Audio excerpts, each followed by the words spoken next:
Okay guys, 7:06 p.m. April 4, 26. Mabinet si Part 1. Evening Sisters, Mabinet Vlog. Kaganiha day guys. Actually, katunapa ko sa balay kaganiha. Naglingkod ko. Nakaramdam ko linog.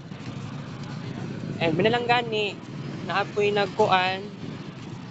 Nag-notification from NDRMC. Linog, naitabo. 5.9 magnitude sa Sarangani Island sa Davao Occidental.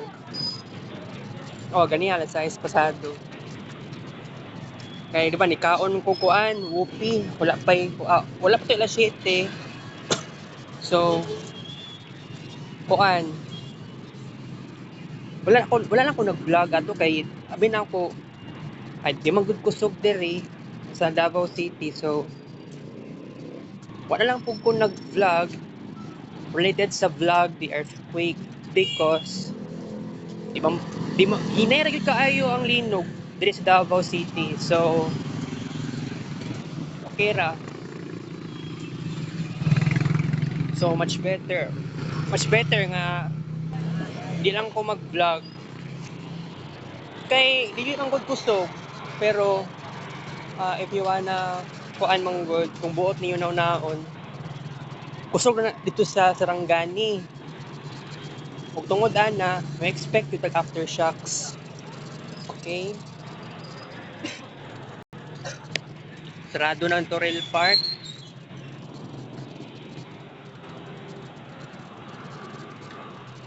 Nigawas kog balay alas 7 na pasado. Dili man gud traffic. Dili traffic kang Davao. Ang driver lang gud sige pangitag pasahero maong medyo nadugay lang a little bit ang pag-abot na ko diri.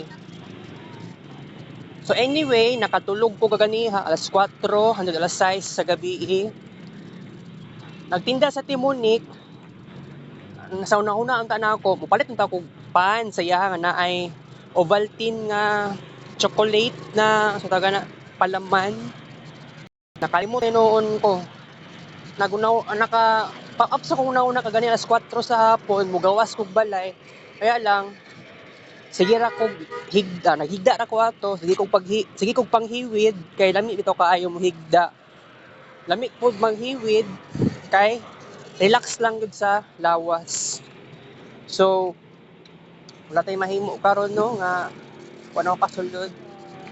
Early kaayo man irado ang Toril Park. Sa Antique.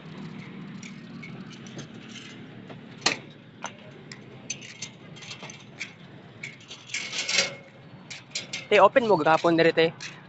Ha? Open mo gahapon diri o close? Open. Ay, open mo. Pero santo. Okay, te.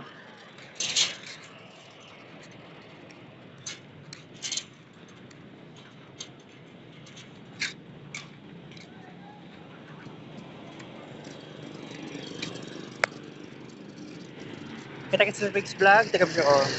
8 p.m. Love you guys.